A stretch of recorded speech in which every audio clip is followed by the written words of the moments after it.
what are going to be some of our challenges? One of our challenges is the nafs itself, because it has those other tendencies. It has those negative tendencies, the tendencies that will bring us down, that will make us inclined to disobey Allah subhanahu wa ta'ala.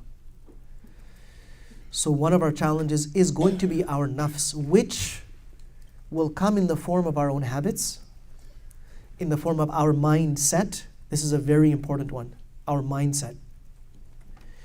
A person who is prepared to change their mindset is prepared to change. A person who is not prepared to change their mindset, it's very difficult for them to change the outcomes of mindset, which are behaviors. Behaviors are outcomes of a mindset.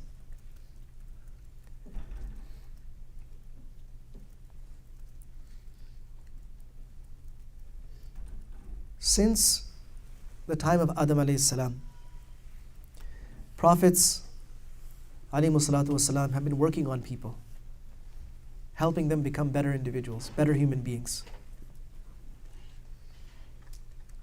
Now, with the conclusion of prophethood, with Muhammad sallallahu alayhi wasallam, there is no prophet that will come and refine and reform people, but we have those prophetic teachings. We now know, what does a good human being look like? What should they look like? What should they act like? What should they think like? We also know what qualities would make someone bad in the sight of Allah subhanahu wa ta'ala. But the nafs will always compete against our goodwill, our good intentions. Our second obstacle and barrier is Shaytaan.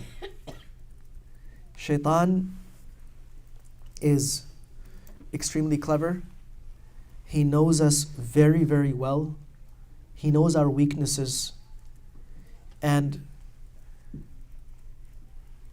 thing about him is that he can see our weaknesses and he knows how to exploit them.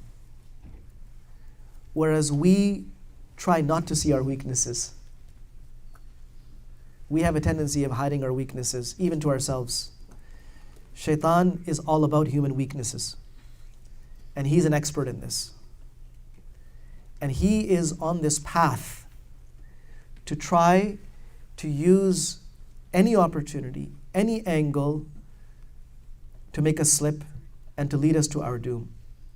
And he swore to Allah subhanahu wa ta'ala, ثُمَّ لَآتِيَنَّهُم مِّن بَيْنِ أَيْدِيهِمْ وَمِنْ خَلْفِهِمْ وَعَنْ أَيْمَانِهِمْ وَعَنْ شَمَائِلِهِمْ. I'm going to come to them from all sides. I'm going to lead them astray. I'm going to give them false hopes. I'm going to do everything I can. So we have these two challenges. What will Shaitan make us do? Because if he's our enemy and he's going to be one of the forces that are getting in our way, we should know how it works. So, simple things. One of the first things Shaitan does is he tries to get us to stop doing a good deed even though we're thinking about it. He tries to get us to stop doing the right thing. If he can't stop us, he will try to make us procrastinate as much as possible. He will try to make us delay it. If somehow a person makes their way to that deed, he will try to get us to compromise our intention. He'll bring other intentions. Oh yeah, do such and such thing and you'll gain this and this also. If you do this, well, you know what? There's this benefit and that benefit and that benefit as well. So he works on our intention to make it flimsy. And the next thing that he does is he tries to diminish the quality of the deed. He tries to bring us down to the lowest level of quality that he can. So imagine in a world where we're constantly bombarded with different types of media. You all know what a high quality video looks like and what a poor quality video looks like.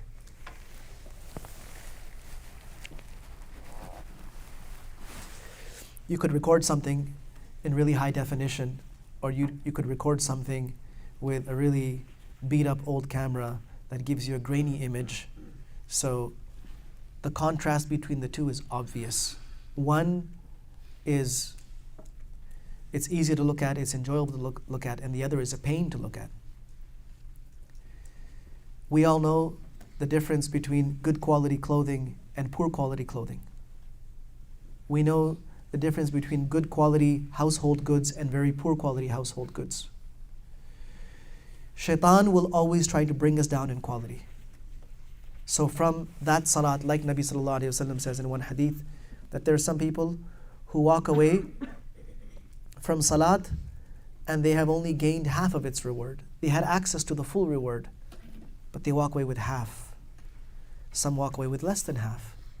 Somebody walks away with a quarter. Somebody walks away with a fifth, a sixth, 1/7, 1/8, 1/9, 1/10. Somebody prays the whole salat, but they walk away with only 10%. And some people walk away with even less than that. So Shaitan will try to attack the quality of what we do.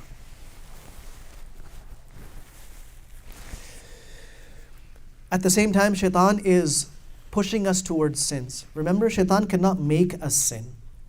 He cannot. He does not have that power. Inna ibadi laysa laka alayhim sultan. Allah SWT told him, you will have no control over my slaves. So he has no control. He cannot compel us to do anything. Illa man ittaba'aka min al-ghawin, except for those that voluntarily follow you.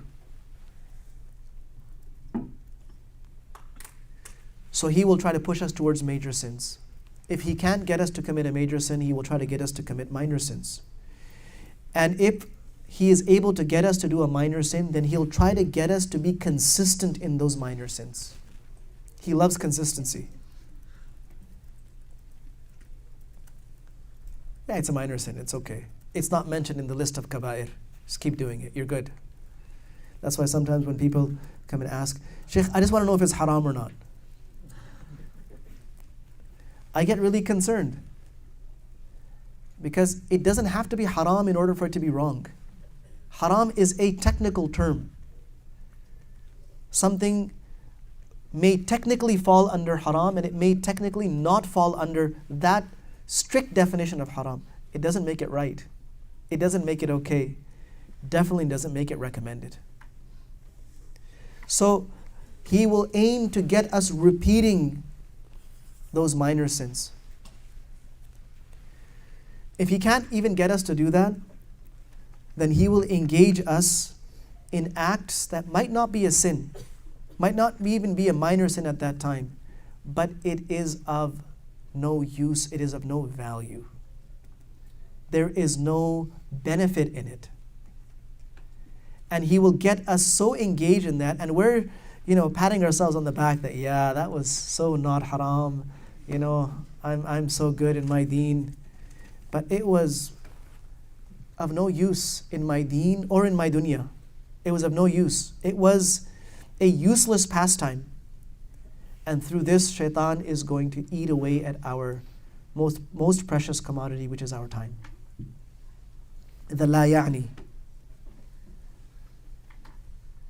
And if he can't even get us to this la ya'ni, he might use permissible acts as a bridge to lead us to misdeeds. Something which is permissible, but he will introduce an element of impermissibility that will take a person in the wrong direction.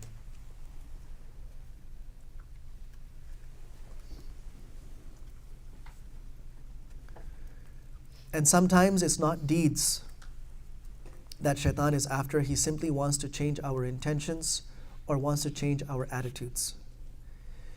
I'm talking about perception, the way we perceive things. Shaitan plays with our perception of things.